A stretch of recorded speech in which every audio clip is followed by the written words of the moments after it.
उधर से ट्रंप ने एक इशारा किया, फोन उठाया, कहा मोदी जी क्या कर रहे हो?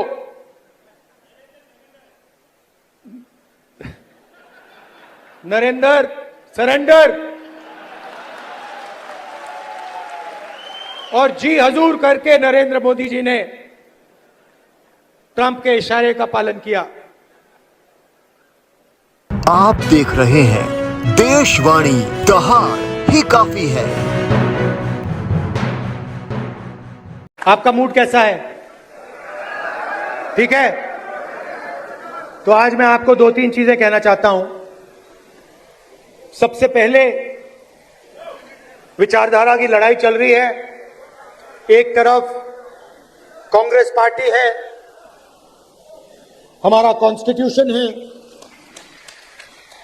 और दूसरी तरफ बीजेपी और आरएसएस जो इसको मानती नहीं है और इसको खत्म करना चाहती है।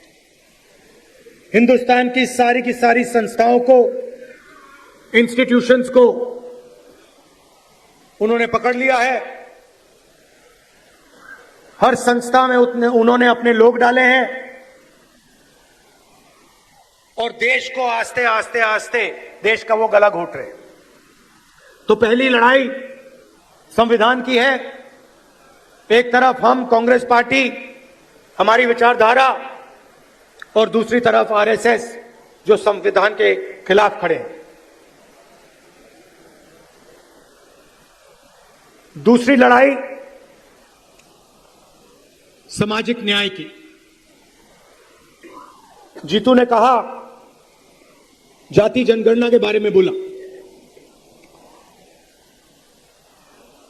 पार्लियामेंट हाउस में, लोकसभा में मैंने देश से वायदा किया था कि कुछ भी हो जाए, जाति जनगणना लोकसभा और राज्यसभा में पास होगा।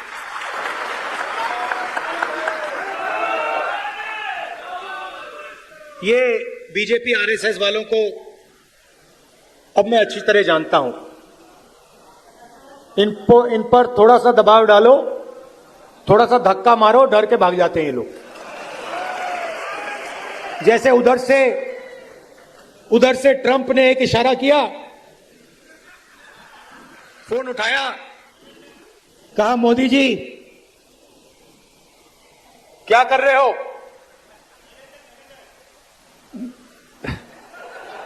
नरेंद्र सरेंडर। और जी हजूर करके नरेंद्र मोदी जी ने ट्रंप के इशारे का पालन किया। आपको एक समय याद होगा जब फोन कॉल नहीं आया था, 7th फ्लीट आई थी, 71 की लड़ाई में 7th फ्लीट आई थी, हथियार आए थे, एयरक्राफ्ट कैरियर आया था। इंदिरा गांधी जी ने कहा मुझे कुछ जो करना है मैं करूंगी।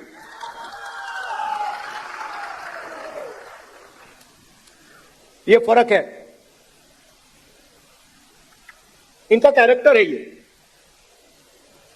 ये सारे के सारे ऐसे हैं। आजादी के समय से सरेंडर वाली चिट्ठी लिखने की आदत है। एक सेकंड में थोड़ा सा दबाव पड़े, भैया ये लो। हाँ, तो ये इनका कैरेक्टर है।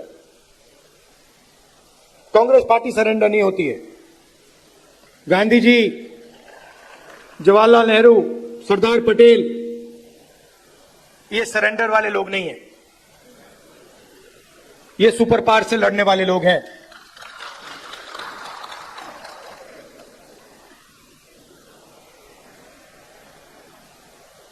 तो जाति जनगणना की बात मैंने कहा, देखिए आपको जो करना है करो। हम सामाजिक न्याय की लड़ाई लड़ेंगे और जाति जनगणना को हम लोकसभा में पास करेंगे। मोदी जी पहले कहते थे कोई जात नहीं है, फिर सिर्फ 4 जात हैं। चुनाव के समय वो ओबीसी बन जाते हैं। गडकरी जी ने कहा मोहन भगवत ने बयान दिए, थोड़ा सा दबाव पड़ा, एकदम सरेंडर हो गए। मगर मैं इनको जानता हूं।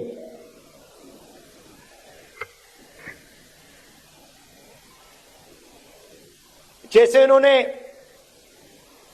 महिला आरक्षण का काम किया था, वो 10 साल बाद वाला,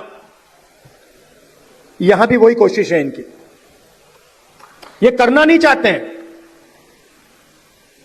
ये दबाव में आकर बोल गए हैं, मगर ये करना नहीं चाहते हैं, क्योंकि ये इस देश में न्याय नहीं चाहते हैं।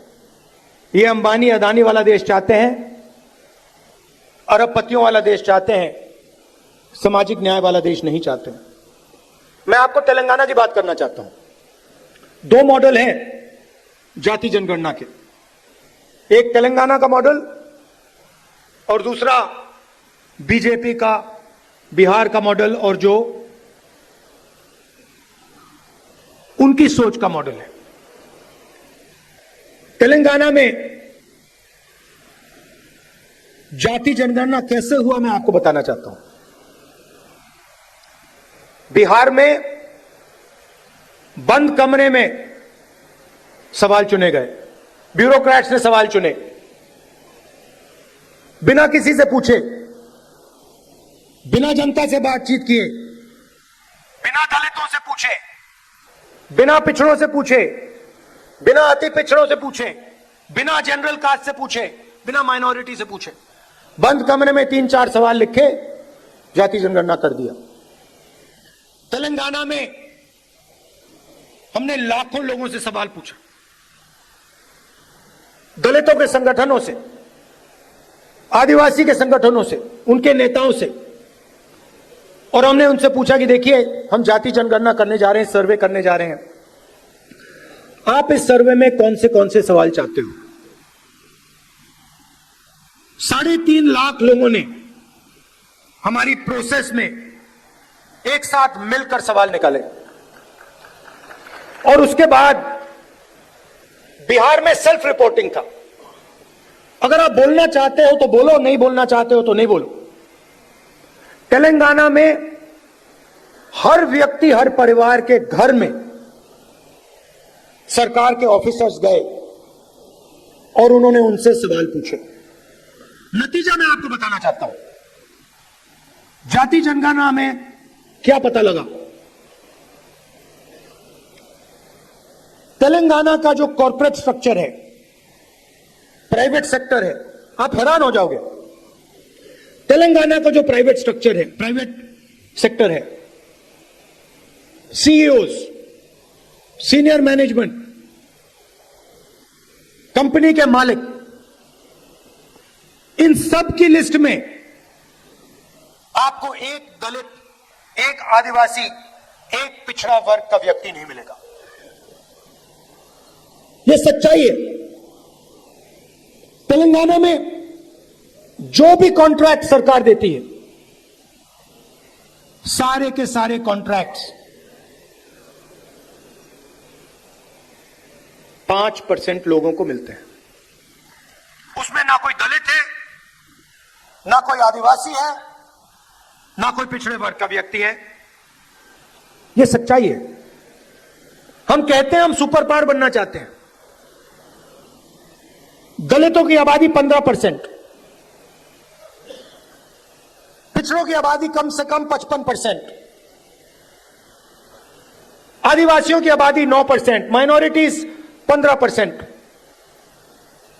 सब जोड़ लो 90% बनता है। इनकी भागीदारी नहीं है।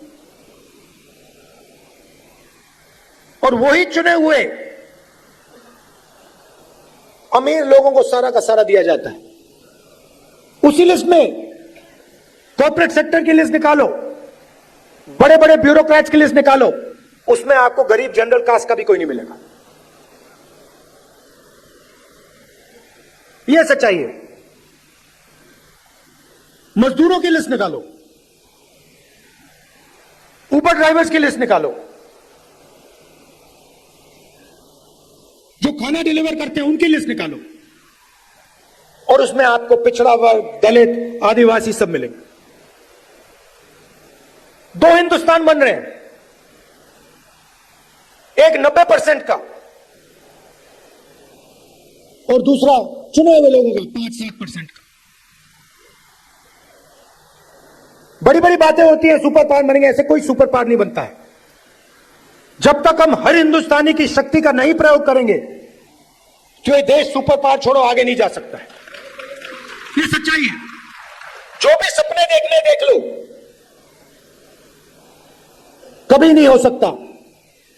हिंदुस्तान जब ही आगे बढ़ता है जब इस देश की पूरी शक्ति का प्रयोग होता है, जब सब लोगों को लगता है कि हमारी भी भागीदारी है, हमारा भी भविष्य है, हम भी आगे जा सकते हैं। आप मीडिया देखो, पूरी लिस्ट निकाली मैंने, मालिकों की लिस्ट, रिपोर्टर्स की लिस्ट, एंकर्स की लिस्ट। मुझे दलित एंकर का नाम बता दो, मुझे पिछड़े वर्ग के एंकर का नाम बता दो, मुझे आदिवासी एंकर का नाम बता दो, नेशनल मीडिया में बता दो कौन है, मुझे बता दो। जुडिशियल सिस्टम में जाओ, वहां आपको 90% नहीं मिलेंगे। मीडिया में आपको अंबानी जी की शादी दिख जाएगी, डांस गाना दिखेगा, मगर किसान भूखा मर जाए, मजदूर मर जाए, कभी नहीं दिखाई देगा। और पूरा का पूरा धन 2-3 लोगों के हाथ में जा रहा है। डिफेंस की इंडस्ट्री देखो, वहां आपको अदानी दिखेगा। छत्तीसगढ़ में माइनिंग देखो, वहां आपको अदानी मिलेगा। अदानी की सड़कों पे चलो, इंफ्रास्ट्रक्चर भी उसका, सीमेंट भी उसका, और कोई है ही नहीं। मतलब इन 2-3 लोगों को छोड़कर ऐसा लगता है कि इस देश में कोई बिजनेस वाला रहा ही नहीं। उधर अमेरिका में केस लगा हुआ है अदानी के खिलाफ, मगर हिंदुस्तान में जो भी ये करना चाहता है कर सकता है। क्यों? नरेंद्र मोदी का दोस्त है।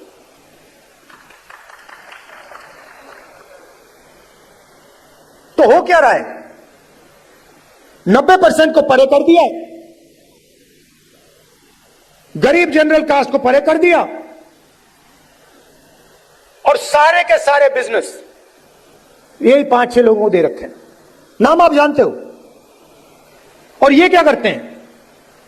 आप मुझे बताओ, अदानी बनाता क्या है? अदानी पूरा का पूरा चाइना का माल हिंदुस्तान में बेचता है।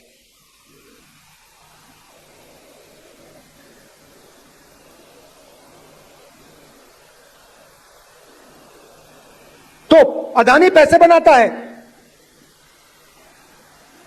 अंबानी पैसे बनाता है,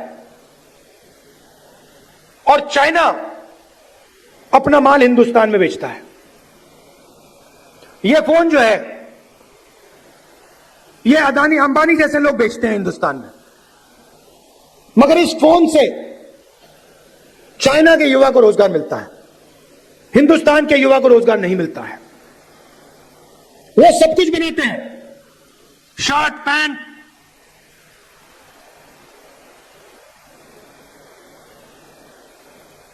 मोबाइल फोन, सोलर पैनल, और यहां पे बेरोजगारी फैलती जा रही है, फैलती जा रही है। जहां भी देखो, आप किसी भी युवा से पूछो, भैया क्या करते हो? कुछ नहीं करते। क्या काम करते हो? नहीं, कुछ नहीं करते।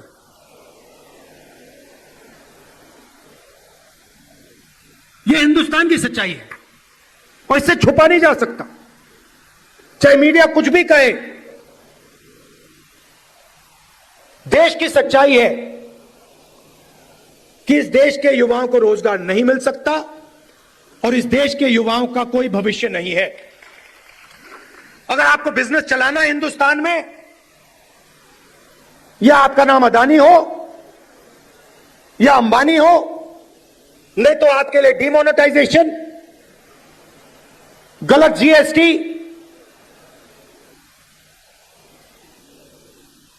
या फिर आप उनके लिए जाके काम करो। जाति जनगणना पूरे देश को दिखा देगा इस देश में किस प्रकार से अन्याय हो रहा है, किसको फायदा मिल रहा है, किसको नहीं मिल रहा है। किसी को चोट लगती है, आपका कभी फ्रैक्चर हुआ है? फ्रैक्चर हुआ है, डॉक्टर ने आपको सबसे पहले क्या बोला? सबसे पहले बोला देखो भैया दिखा दो, एक्सरे करा दो। आपने उनसे कहा नहीं मैं नहीं कराऊंगा एक्सरे। अगर आप कहते मैं नहीं कराऊंगा तो डॉक्टर आपको क्या कहता? फोर्स करता। और अगर तब भी नहीं करते तो फिर लंगड़ाते हुए चलते रहते और डॉक्टर कहता यार ये तो मतलब पागल है ना। तो मैं यही कह रहा हूं, पूरा देश जानता है कि दलितों को, पिछड़ों को, गरीब जनरल कास्ट को जबरदस्त चोट लग रही है। मैं सिर्फ कह रहा हूं देखो भैया एक्सरे करा लो, देख लेते हैं कि है क्या। शायद पता लगे कि कोई प्रॉब्लम ही नहीं है। शायद जाति जनगणना के बाद पता लगे कि कोई प्रॉब्लम ही नहीं है, सब कुछ ठीक है। कॉर्पोरेट सेक्टर में हर वर्ग के लोग हैं, जुडिशरी में हर वर्ग के लोग हैं, कोई प्रॉब्लम नहीं है, ठीक है। मगर अगर एक्सरे से पता लगा कि टांग टूटी हुई है तो कुछ ना कुछ तो करना पड़ेगा ना। तो इसीलिए बीजेपी नहीं चाहती है, क्योंकि अगर जाति जनगणना हो गया तो ये इनका जो अदानी अंबानी वाला मॉडल है ये वहीं खत्म हो जाएगा। क्योंकि देश को पता लग जाएगा कि 90% को कोई फायदा नहीं हो रहा है, ये 5-10% को सारा का सारा हिंदुस्तान का धन जा रहा है और जनता अपने आप खड़े होकर उसको रोक देगी।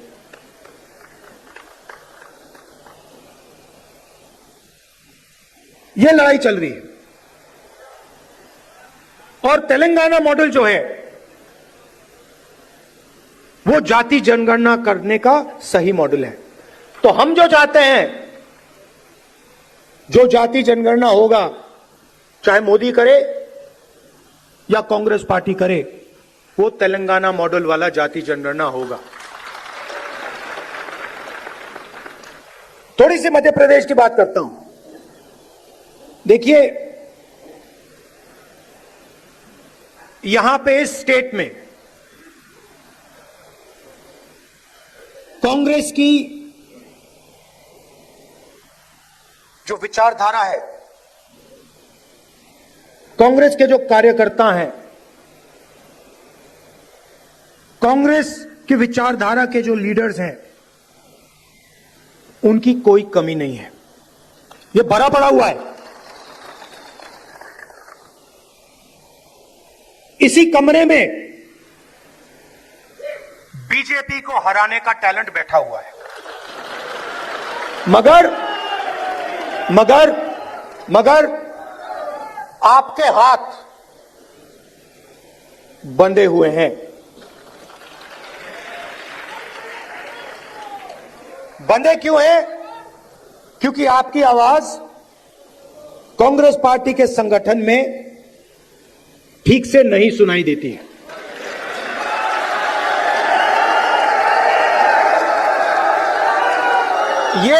ये हमारी सेना है, ये लड़ने के लिए तैयार है, ये मरने के लिए तैयार है। बीच में 2-3 लोग उल्टे सीधे बयान देते रहते हैं।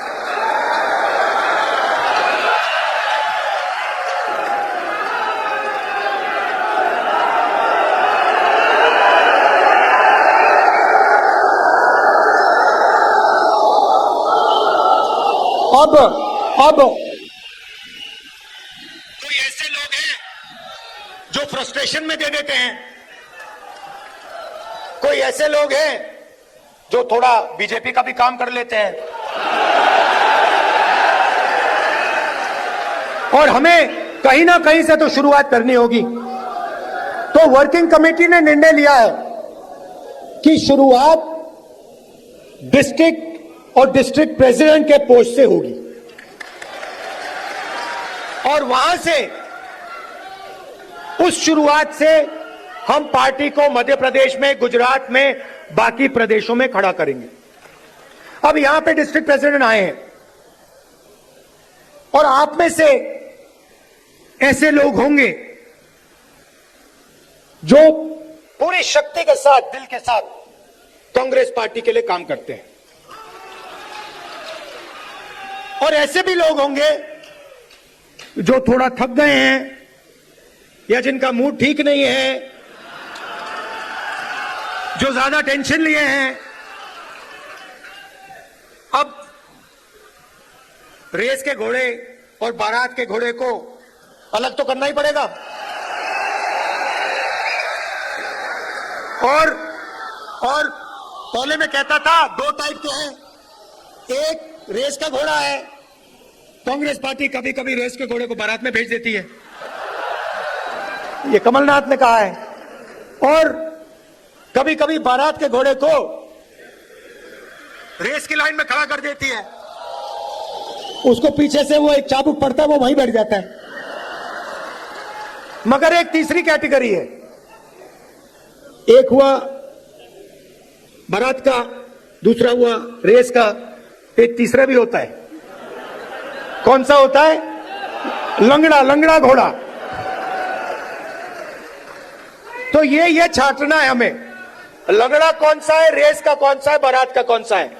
बारात वाले को बारात में भेजना है, रेस वाले को रेस में डालना है और लंगड़े वाले को रिटायर करना है कि भैया ये लो, थोड़ी सी घास चरो, घास खाओ, घास चढ़ो, पानी पियो, रिलैक्स करो, बाकी लोगों को तंग मत करो, बाकी घोड़ों को डिस्टर्ब मत करो, नहीं तो फिर कार्रवाई करनी पड़ेगी। जो लंगड़ा घोड़ा होता है, अगर वो डिस्टर्ब करता है तो उसके साथ क्या होता है जानते हो?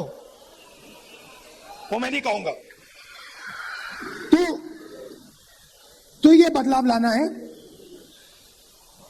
गुजरात में हमने नए डिस्ट्रिक्ट प्रेसिडेंट्स चुने, दिल्ली से ऑब्जर्वर आए, एआईसीसी से ऑब्जर्वर आए, गुजरात के नेताओं के साथ वो हर डिस्ट्रिक्ट में गए और उन्होंने कार्यकर्ताओं से बात की, लोगों से बात की, नेताओं से बात की, जिनको कांग्रेस पार्टी में सीनियर लीडर कहा जाता है उनसे भी बात की और नाम चुनकर उन्होंने दिल्ली भेजी। मैं दो लिस्ट देख रहा था, पुराने डिस्ट्रिक्ट प्रेसिडेंट्स, और मैं ये नहीं कह रहा हूं कि उसमें अच्छे लोग नहीं थे और उनको फिर से डिस्ट्रिक्ट प्रेसिडेंट बनाया जा सकता है, तो हम किसी को कैंसिल नहीं कर रहे। अगर आप अच्छा काम कर रहे हो, जो यहां डिस्ट्रिक्ट प्रेसिडेंट बैठे हैं, अगर आप अच्छा काम कर रहे हो, आपको कोई घबराने की जरूरत नहीं।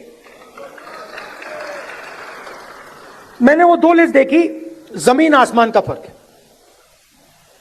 एक लिस्ट कहना नहीं चाहिए मगर सीनियर नेता के असिस्टेंट,